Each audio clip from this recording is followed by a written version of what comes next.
대리를 하고 있었는데 대리 기초를 받고 대리의 뜻하고 사자하고 구별했고 대리의 삼면관계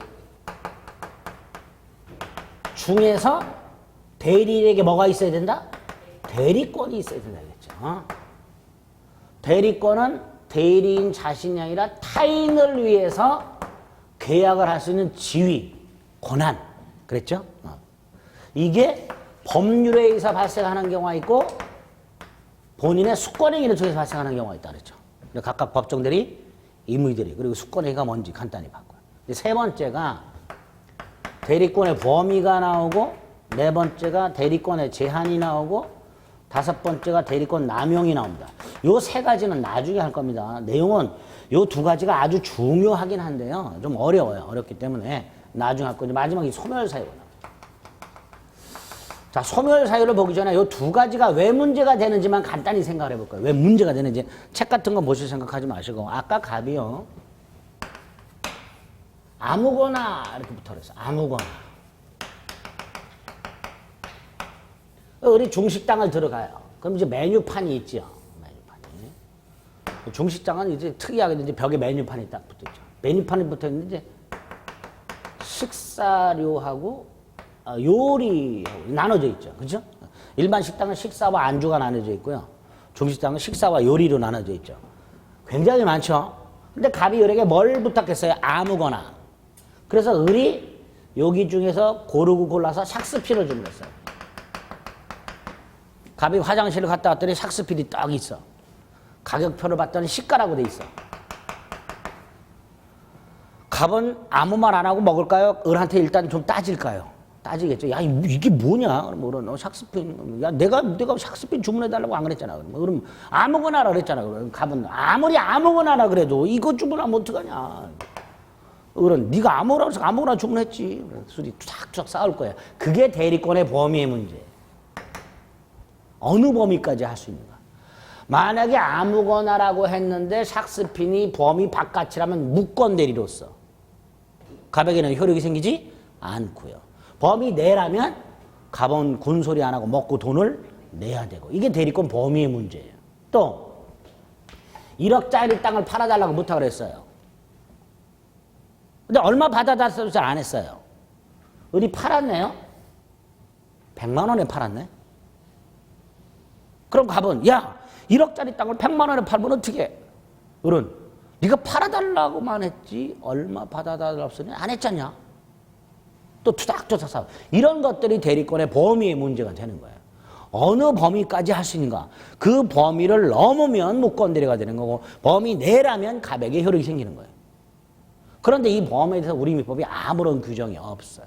없으니까 구체적 사정에 따라서 그 범위의 문제가 생길 수밖에 없는 거고요. 그에 관한 대법원 판례가 있을 수밖에 없습니다. 그렇죠? 범위 문제. 제한. 한 번 당했어요. 갑이 아무거나 해서 샥스핀을 주문해놨어요. 갑이 울며겨자 먹기로 먹고 돈을 냈어요. 두 번째 같이 갑니다.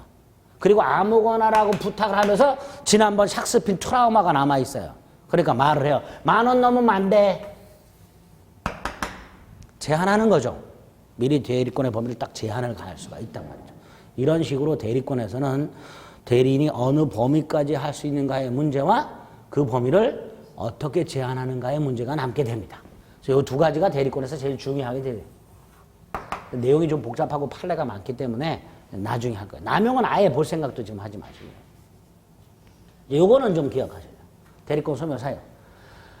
갑이 을에게 아무거나 주문을 부탁해서 을에게 대리권이 생겼어요. 그럼 그 다음부터는 갑이 을과 식당 갈 때마다 을이 대신 해줘야 되는가? 아니죠. 한 번 해주는 걸로 대리권은 소멸하겠죠. 이렇게 대리권은 천년만년 존속을 하지 않아요. 소멸하게 되어 있어요. 그 소멸 사유가 뭐냐의 문제가 있는데 우리 민법이 조문을 2개를 만들어놨고 그중에 하나를 암기를 일단 하셔야 돼요. 대리권 소멸 사유에서 조문 하나를 좀 기억하셔야 됩니다. 어디를 보시냐면 나머지는 볼 생각하지 마시고 143페이지로 가면 가운데에 대리권 소멸이라고 박스가 있고 조문이 2개가 있어요. 그중에 127조. 거기에 보면 대리권 소멸사유라고 제목이 되어 있죠. 자, 쓰세요. 법정대리, 임의대리 공통된 소멸사유예요. 127조는 법정대리, 임의대리 공통된 소멸사유예요. 법정대리든 임의대리든 127조에서 정한 사유가 생기면 소멸한다 이런 뜻이에요. 법정대리, 임의대리 공통된 소멸사유예요. 그게 뭐라고 되어 있냐면 이렇게 되어 있어요. 본인이 사망한 경우하고요. 두 번째로 대리인이 사망한 경우. 이건 이해가 되죠? 본인이 죽었어. 대리권 소멸하는 거예요. 대리인이 죽었어. 대리권 소멸하는 거예요. 이건 당연한 거야. 그런데 대리인에 추가적으로 대리인이 성년 후견이 개시가 되거나 대리인이 파산한 경우까지 대리권 소멸 사유로 규정해 놨습니다. 자, 이때 본인의 경우에는 사망만 대리권 소멸 사유예요. 그렇죠? 조문에. 하지만 대리인의 경우에는 사망뿐만 아니라 성년 후견이 개시가 되거나 파산까지 대리권 소멸 사유가 돼요. 그래서 일단 요거 앞머리 따서 본사 대사성파 이렇게 외우셔야 돼요. 본사 대사성파 외울 수 있죠? 그리고 나서 이걸 왜 외워야 될까? 이렇게 문제가 나와요. 문제가 기출문제에 다음 중 대리권 소멸 사유가 아닌 것은 이렇게 나와요. 답이 뭐라고 나오냐면 본인의 성년 후견의 개시. 본인의 성년 후견의 개시. 대리권 소멸 사유도 아니다. 아니죠. 본인의 뭐만 소멸 사유예요? 본인은 사망만. 근데 조문이 이렇게 해놨기 때문에 헷갈려요. 그러니까 정확하게 외워야 돼요. 본사 대사성파. 딱 이렇게. 됐죠?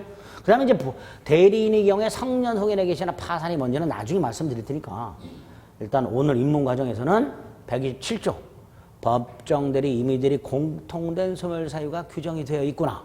본사 대사성파 이렇게 딱 머릿속에 세팅해 두시면 됩니다. 아시겠죠? 자, 두 번째가 대리인이 대리행위라는 걸 해줘야 되는데 이건 당연한 거고요. 갑이 을에게 아무거나 부탁을 했고 을이 주문을 해야 갑은 먹을 수 있고 돈을 내게 됩니다. 그렇죠? 갑이 아무거나 주문해달라고 부탁을 했는데 을이 자기 것만 주문해서 먹고 있다면 갑은 을에게 따질 수가 없고 갑이 화장실 갔다 와서 직접 주문을 해야 될 거예요. 그렇죠?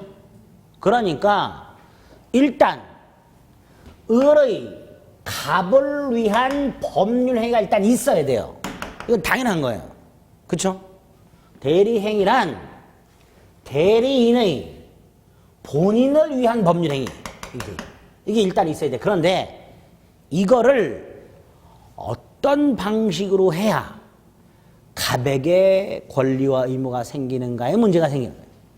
예를 들어서 갑이 을에게 A 토지를 팔아달라고 부탁을 했어요. 그래서 을이 누구한테 팔지 매수자를 몇 명을 접촉을 했어. 그 중에 병이 조건이 제일 좋아. 그래서 병과 계약을 했다 만약에. 이때 을은요. 이 땅이 을이 병한테 이 땅이 내 땅이다 그러면 돼요 안 돼요? 안 되죠.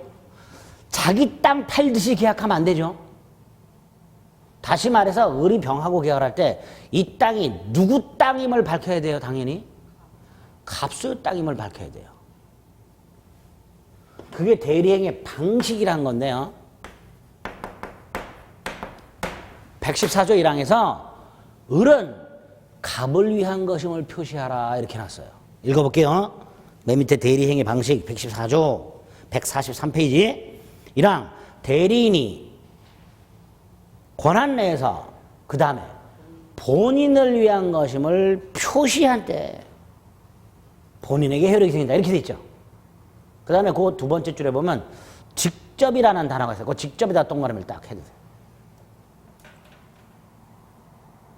자, 그러면 을의 계약이 을이 병과 이렇게 계약을 했을 때 을이 병과의 계약을 했을 때 그 계약상 권리와 의무가 갑에게 생기려면 그 요건이 뭐냐? 을이 병하고 계약을 할 때 갑을 위한 것임을 표시를 해야 된다. 그래야 갑에게 권리 의무가 생긴다. 당연히 을은 병하고 계약을 할 때 이 땅은 누구 땅임을, 갑 소유 땅임을, 권리와 의무가 누구한테 생긴다? 갑에게 생긴다. 모든 책임을 누가 진다? 갑이 진다. 나는 갑을 대신해서 계약만 해주는 사람이지 나한테는 권리도 의무도 책임도 없으니까 나중에 나한테서 땅 내놔 소리 하지 마라 라는 걸 밝혀줘야 병의 입장에서도 아, 매도인은 갑이구나, 갑 소유 땅이구나, 나중에 갑에게 땅을 내놓으라고 해야 되겠구나, 이렇게 알게 될 거예요. 그렇죠? 그렇게 해야 을의 행위의 효과가, 권리와 의무가 갑에게 생기다. 그 요건을 규정한 거예요. 을이 병하고 대리행위라는 법률행위를 해야 되는데 이 법률행위는 대리인 자신이 아니라 갑을 위한, 타인을 위한 행위니까 자기 자신의 계약처럼 해서는 안 되고 타인을 위한 계약임을 밝혀줘야 한다, 이런 뜻이에요. 그게 본인을 위한 것임을 표시한다라고 말을 해요. 이거를 학자들이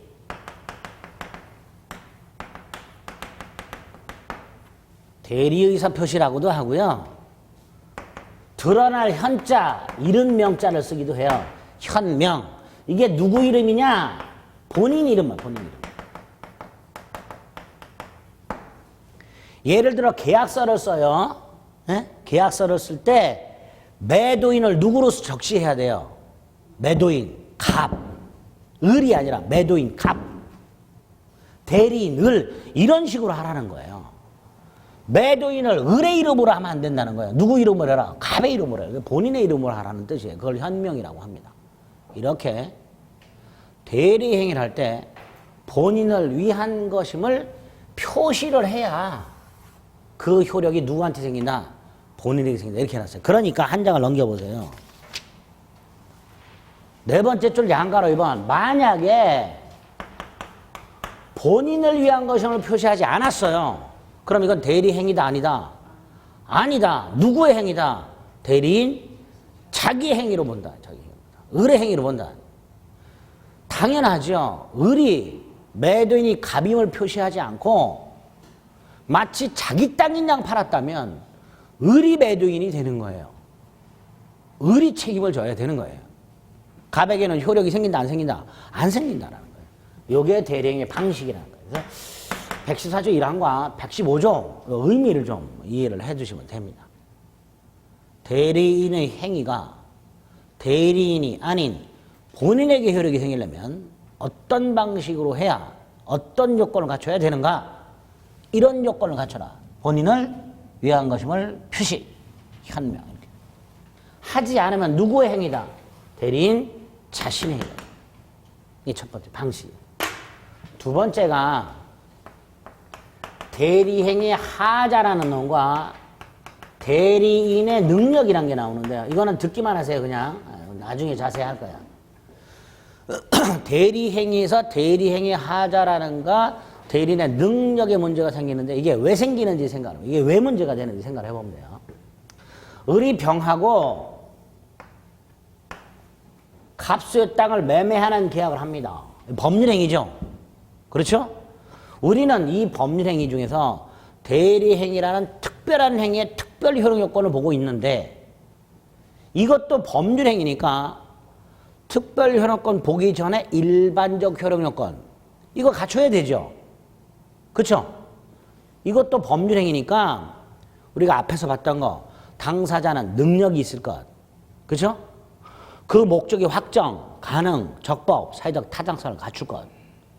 의사표시가 일치하고 하자가 없을 것. 그걸 갖춰야 돼요. 예를 들어서 을과 병사의 이 A토지 매매가 토지거래 허가구역 내에 있어요. 근데 허가를 안 받았어요. 그럼 이건 뭐가 돼요?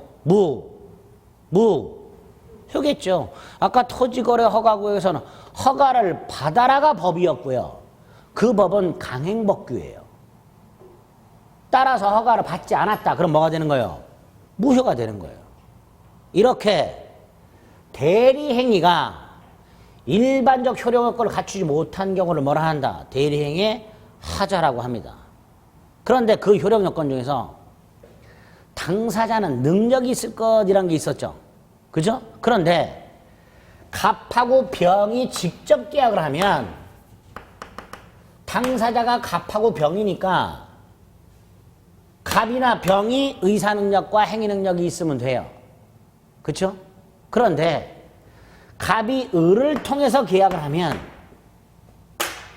당사자는 갑하고 병이지만 을이 계약을 했죠. 그러니까 당사자가 아닌 대리인의 능력에 문제가 생기는 거예요. 그렇죠? 당사자가 직접 계약을 했을 때는 당사자의 능력만 따지면 돼요. 당사자는 의사능력이 있냐 없냐, 행위능력이 있냐 없냐 따지면 돼요. 그런데 대리는 당사자는 갑인데 갑이 직접 계약을 하는 게 아니라 누가 계약을 해요? 을이 계약을 하니까 당사자의 대리인이 의사능력이 있어야 되는가 없어도 되는가, 행위능력이 있어야 되는가 없어도 되는가의 문제가 생기는 거예요. 대리인의 능력을 보는 거예요. 이런 식으로 이 두 놈은 대리행위라는 법률행위가 일반적 효력 요건을 갖췄냐 못 갖췄냐 그걸 판단하는 거예요. 그거를. 그게 대리행위 하자와 대리인의 능력의 문제가 됩니다. 근데 이거는 이것보다 복잡해요.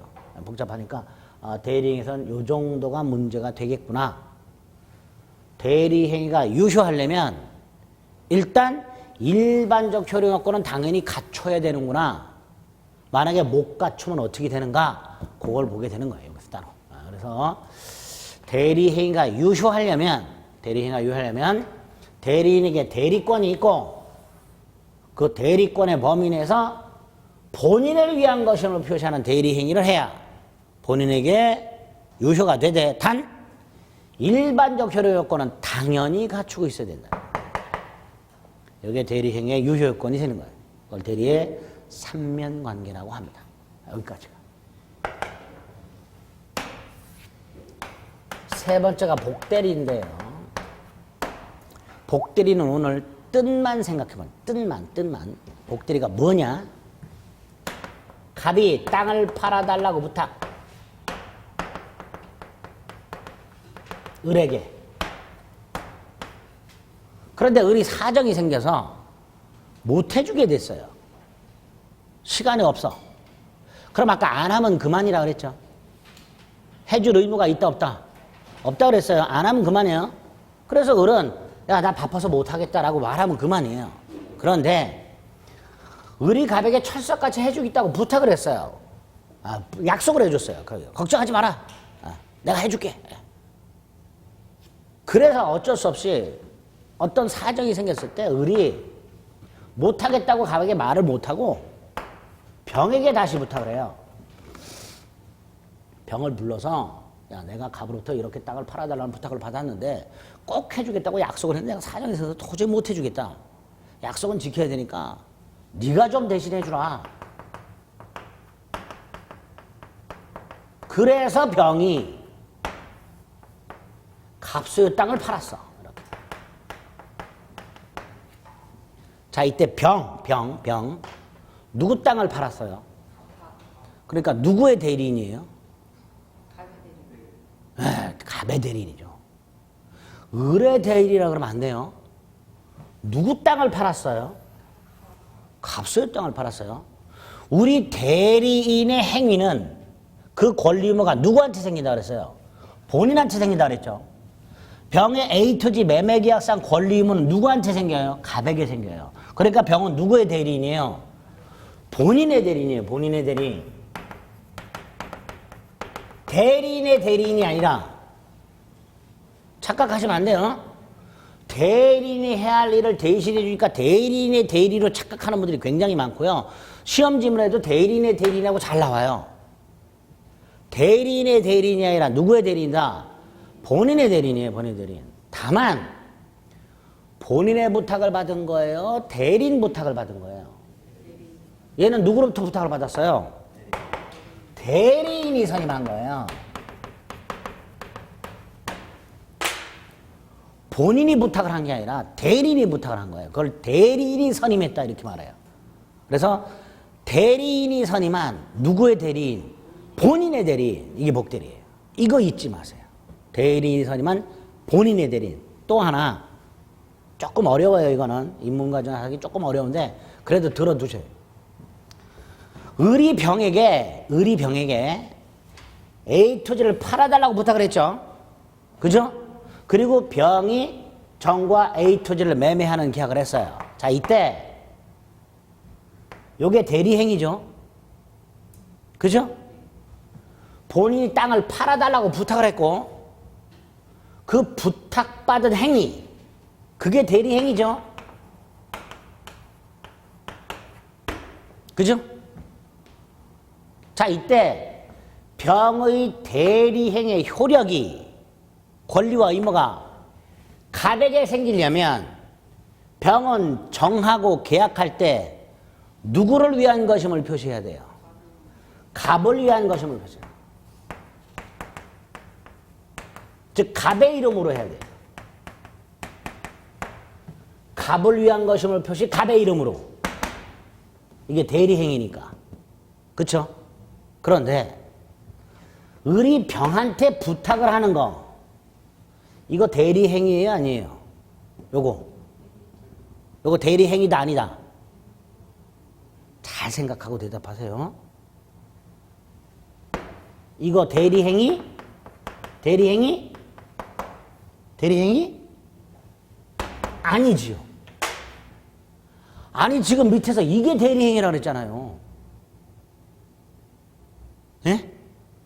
다시 한번 대리행위란 건 쉽게 생각하세요. 본인이 부탁한 행위 그게 대리행위예요. 본인은 뭘 부탁했어요? 뭘 부탁했어요? 갑이 이렇게 뭘 부탁했어요? 팔아달라고 부탁했죠. 그러니까 이게 대리예요. 이게 의리병한테 팔아달라고 부탁하는 건 대리행위가 아니에요. 의뢰 수권행위지.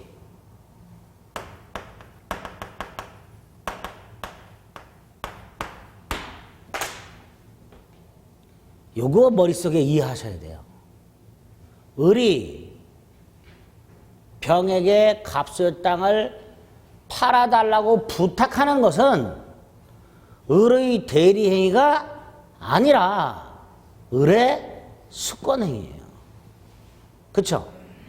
따라서 의리병에게 부탁을 할 때 갑을 위한 것임을 표시하면 안 돼요. 갑의 이름으로 하면 안 돼요. 을의 이름으로 해야 돼요. 누구의 이름으로 해야 된다고요?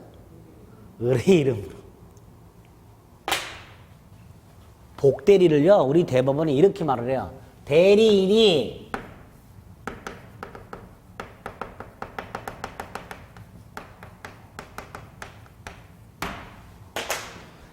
대리인 자신의 이름으로 선임한 누구의 대리인?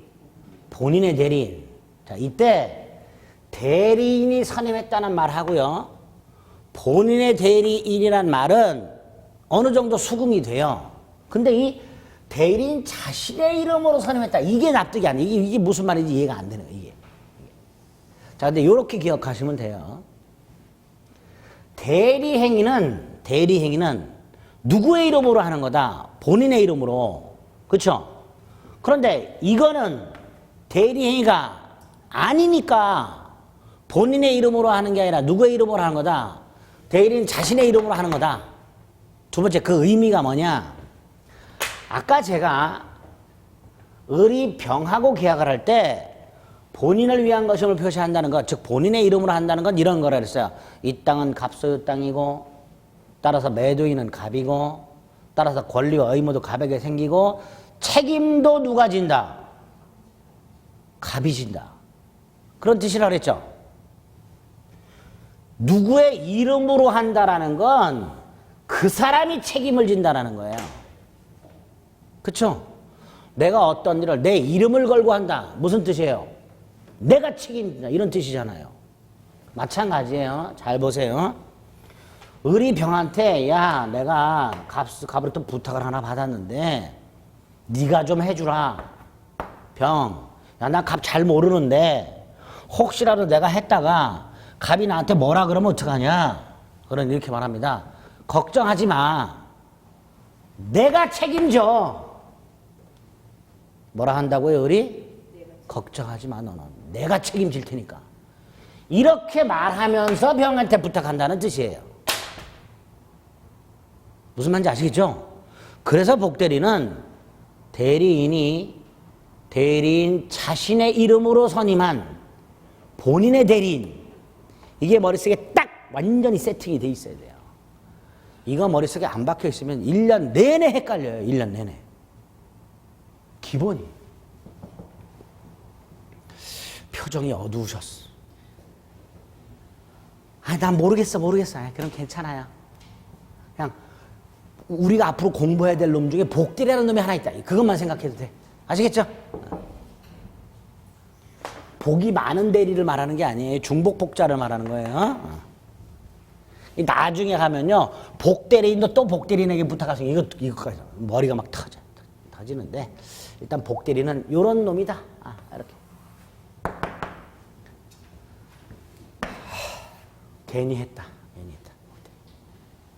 아예 하지 말걸. 할 수 없지. 자, 네 번째. 마지막 묵건대리. 자, 묵건대리는 말 그대로 대리권이 없는데 대리행위를 한 거예요.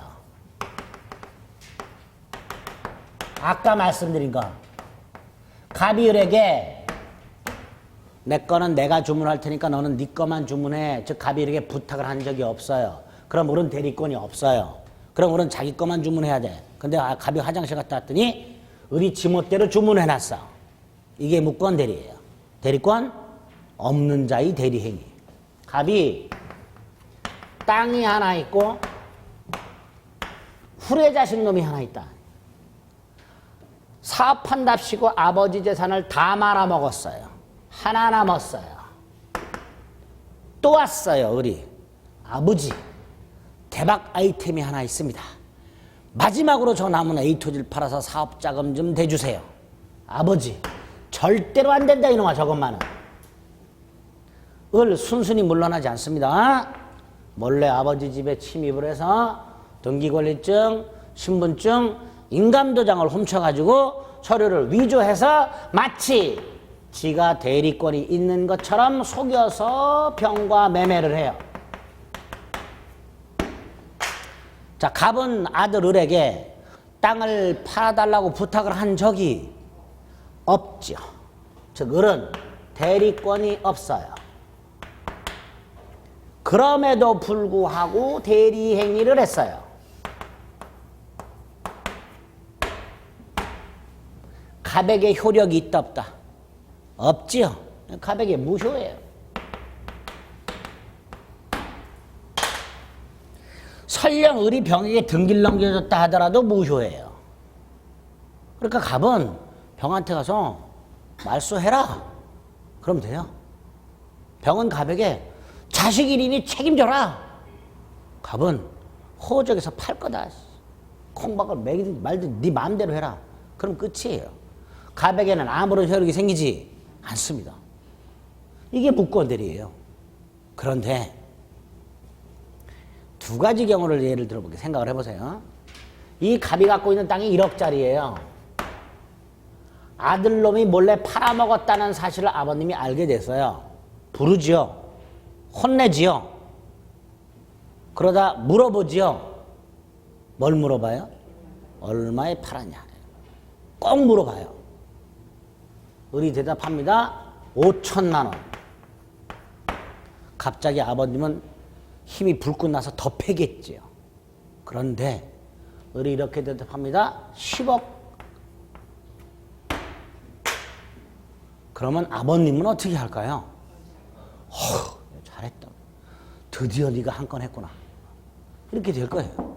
다시 말해서 묵건 대리는 본인에게 무효긴 무효인데 그 결과가 본인에게 손해인 경우뿐만 아니라 이익인 경우도 있을 수 있더라. 그래서 본인이 선택을 할 수 있도록 해놨어요. 그래서 만약에 5천만 원에 팔았다. 나 절대로 인정 못해. 10억에 팔았다. 잘했다 내 자식아. 이렇게. 그 각각 추인, 거절, 추인이라고 합니다. 추인이란 건 추후 인정하는 걸 줄여서 추인이라고 해요. 어떤 일을 나중에 인정하는 걸 뭐라 한다? 추인. 그래서 본인이 추인을 거절하면 무효로 확정이 되고요. 추인을 하면 유효가 돼버려요. 이렇게 해놨어요. 우리 민법이. 무권 대리는 일단 본인에게 무효지만 본인이 추인이나 추인 거절을 할 수 있도록 이렇게 해놨어요. 추인이나 추인 거절할 수 있도록. 여기까지 됐죠? 네? 네. 그러면 무권 대리 행위는 본인이 추인이나 추인 거절을 하지 않고 있다면 무효죠. 그죠? 근데 아직 확정되지는 않은 거죠. 왜? 추인이나 추인 거절을 해야 유효든 무효든 확정이 된단 말이에요. 그쵸? 그러니까 추인이나 추인 거절을 하지 않고 있다면 무효인데 아직 확정이 되지 않은 무효, 불확정적 무효라고 하고요. 유동적 무효라고도 해요. 불확정적 무효, 유동적 무효. 그래서 무권 대리 행위는 본인에 대해서 무효인 상태에서 추인을 통해서 뭐가 될 수 있다? 유효가 될 여지가 있다. 이런 무효를 뭐라 한다? 유동적 무효, 불확정적 무효 이렇게 됩니다. 이렇게 본인이 선택을 할 수 있도록 해놨어요. 두 번째, 상대방. 본인이 만약에 추인도 하지 않고 추인 거절도 하지 않고 있다. 불확정적 상태다. 상대방은 본인한테 당신 추인할 거냐 말 거냐 물어볼 수 있어요. 이걸 최고라고 합니다. 자, 민법상 최고는 두 가지가 있어요. 하나가 독촉하는 최고가 있어요. 채권자가 채무자한테 돈을 갚아라. 독촉이죠. 그게 최고예요. 또 하나가 뭐뭐 할 거냐 말 거냐 물어보는 게 있어요. 그걸 다 최고라고 합니다. 독촉하는 것도 최고라고 하고요. 뭐뭐 할지 말지를 물어보는 것도 최고라고 해요. 그럼 여기서 병이 최고했다. 독촉이에요? 물어보는 거예요? 물어보는 거예요. 뭘 물어봐? 추인 할 거냐 말 거냐 추인 여부를 물어보는 거예요. 이때 갑은 대답을 해줄 의무가 없어요. 병이 갑한테 추인할 거냐 말 거냐 물어봤다 하더라도 갑은 대답을 해줄 의무가 없습니다. 따라서 갑이 대답을 해주면 좋은데 안 해주면 어떻게 하느냐? 안 해주면 대답을 안 하면 추인을 거절한 걸로 봐요. 이게 상대방의 최고예요. 마지막으로 이 경우 본인은 1억짜리를 을이 10억에 팔았으니까 이익이죠. 반면에 상대방은 1억짜리를 얼마 주고 샀어요? 상대방 병은 차라리 계약 안 하는 게 더 낫죠. 그래서 상대방은 철회를 할 수 있도록 해라. 뭐 할 수 있도록 했다고요? 철회. 그래야 공평하죠. 똑같은 상황에서 갑이 추인할 수 있도록 해놨으니까 상대방은 뭐 할 수 있도록? 철회를 할 수 있도록 그런 거예요. 이때 추인하고 철회는요, 결과가 정반대예요. 추인하면 유효로 확정이 된다 그랬죠? 철회하면 무효로 확정이 돼버려요. 계약이 없었던 게 돼버려요. 철회를 해버리면.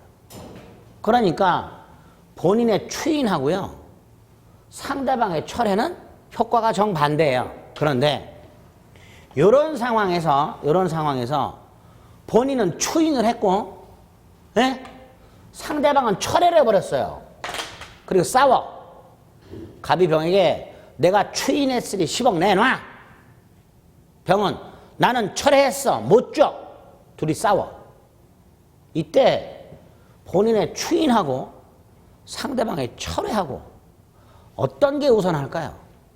갑은 추인했다고 주장하고 있고 병은 철회했다고 주장하면서 싸우고 있을 때 누가 이기느냐의 문제가 남는 거예요. 이거와 이거 중에 뭐가 우선할까요? 규정이 없어요. 그래서 우리 대법원은 먼저 한 사람이 이긴다. 갑이 먼저 추인하면 상대방은 철회하지 못하고 상대방이 먼저 철회하면 갑은 추인하지 못한다. 먼저 한 게 우선한다. 이 판례. 이게 머릿속에 있다가 나중에 예외를 하나 보게 돼요. 그 예외가 좀 어려워요. 그 예외 때문에 제가 지금 미리 말씀을 드린 거예요. 추인과 철회는 뭐가 우선한다? 먼저 한 게 우선한다. 됐죠? 이렇게 처리를 합니다. 요거를 협의의 무권대리라고 해요. 무슨 무권대리? 협의라는 건 좁은 의미. 우리 협소하다는 게 좁다는 의미죠. 좁은 의미의 무권대리예요. 그래서 좁은 의미의 무권대리는 본인에게 불확정정부여 유동정부여 상태고 단 본인은 추인이나 추인 거절을 할 수 있고 상대방은 최고나 철회를 할 수 있도록 해놨습니다. 이게 첫 번째 세트예요. 여기서 한 문제가 거의 사례 형태로 맨날 나와요. 올해도 갑의 아들 을이 아무런 권한 없이 갑수의 땅을 병에게 매각하고 등기를 넘겨주었다. 이렇게 문제가 나왔어요. 매년 그렇게 나와요. 매년. 이거 물어보는 거예요. 이걸 나중에 이제 살을 포동포동 찌울 거고요. 두 번째 내용이 을이 무권 데리고 본인이 추인을 거절을 해버려요. 갑이 나 이거 절대로 인정 못해. 그럼 병은 갑에게는 더 이상 따질 수 있다 없다? 없다 했죠. 그렇죠? 본인이 추인을 거절하면 병이 본인한테 자식 일이니 책임지라고 아무리 때를 써봐도 갑은 책임을 지지 않습니다. 그럼 이때 병은 누굴 찾아갈 수밖에 없어요?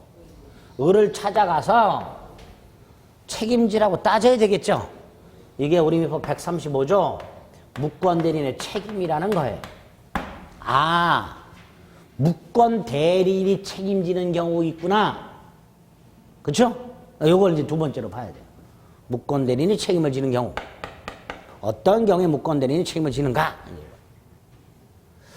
무권대리인을 뼈대만 세우는 거예요. 뼈대만.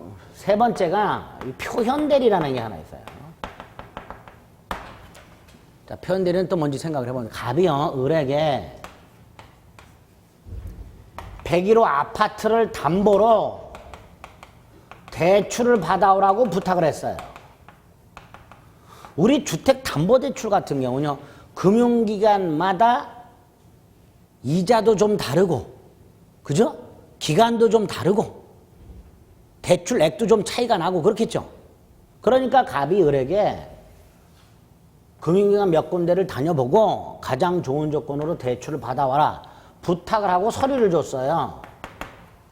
자, 주는 서류 중에 대표 중에 두 개가 있어요. 위임장하고 인감증명. 자, 을은 이 서류를 가지고 은행 가서 대출 받아오면 되죠. 그죠?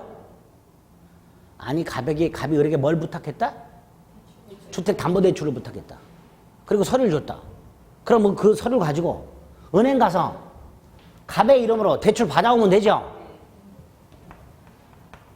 팔았어요. 배신했어요, 을이. 팔았어요? 자, 을. 이걸 팔 권한이 있다, 없다?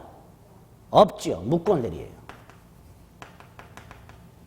따라서 갑에게 효력이 있다, 없다?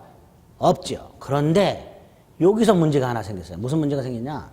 병이 을이 무권대리라는 걸 전혀 몰라요. 철석같이 을에게 매각 권한이 있다고 믿어요. 왜 믿냐 하니까 서류가 완벽해요. 매각 서류가 완벽해. 그래서 매각 서류가 왜 완벽한가 봤더니 갑이 을에게 위임장을 줄 때, 여러분들 위임장 쓰는 형식 아세요? 위임인 갑, 수임인 을, 갑은 을에게 다음 사항을 위임한다. 다음 주택담보대출 이렇게 써주면 돼요. 근데 갑이 을에게 위임장을 써줄 때 위임의 내용 101호 거래 관련 일체사항 이렇게 써줬어요. 갑이 101호 거래 관련 일체사항. 두 번째, 인감증명을 보면 용도란이 있어요. 당연히 갑은 주택담보대출용 이렇게 써줘야 되죠. 공란으로 해서 을한테 줬어요. 공란으로 해서 그냥 일반용 이렇게 띄어서 줬어요. 그래서 을이 거기다가 매도용 해가지고 탁. 그러면 병이 을이 제시하는 위임장과 인감증명을 보면 을에게는 이 101호에 대한 매각 권한이 있다라고 믿을 수밖에 없죠. 그렇죠? 그런데 그렇게 병이 믿는 것에 대해서 갑에게 잘못이 있다 없다? 있지요. 무슨 잘못? 위임장에다가 거래 관련 일체사항이라고 써준 잘못. 인감증명서 용도란을 공란으로 해서 을에게 준 잘못. 분명히 있지요. 그러니까 책임져라 말이에요. 무권 대리지만 책임져라. 그걸 뭐라 한다? 표현대리. 예? 예? 이렇게 세 덩어리가 무권대리 들어있어요.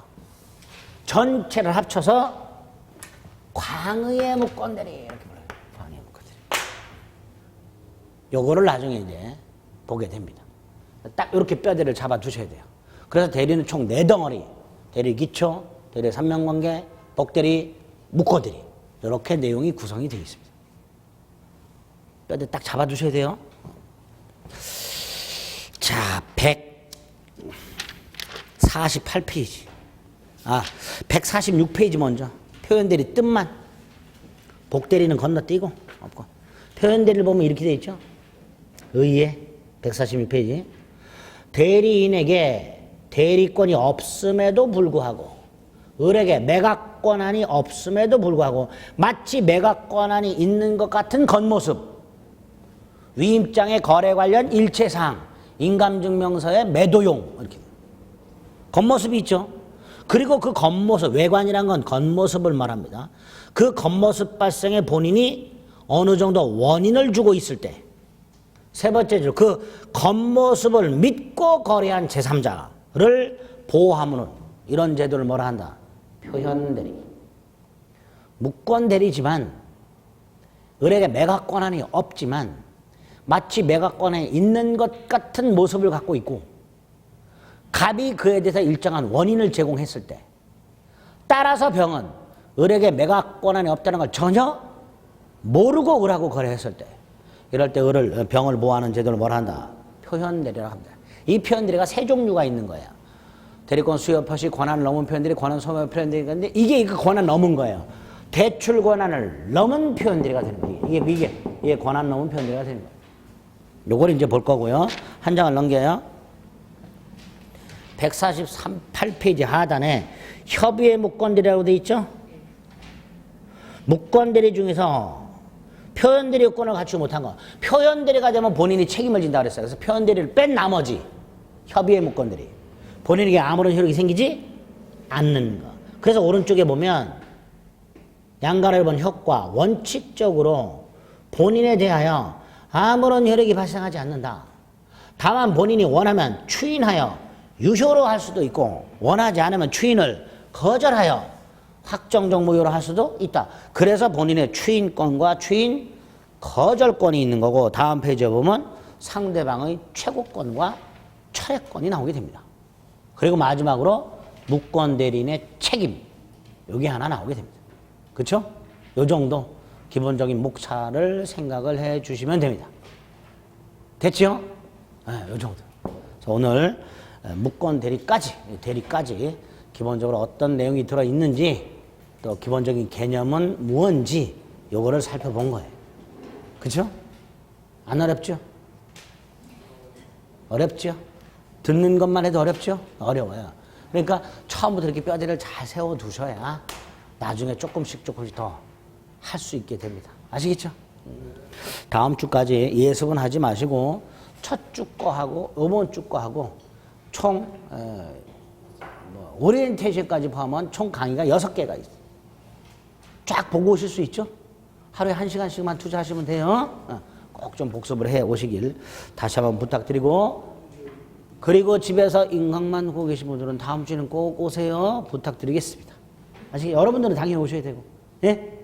여기까지 하겠습니다. 수고하셨습니다.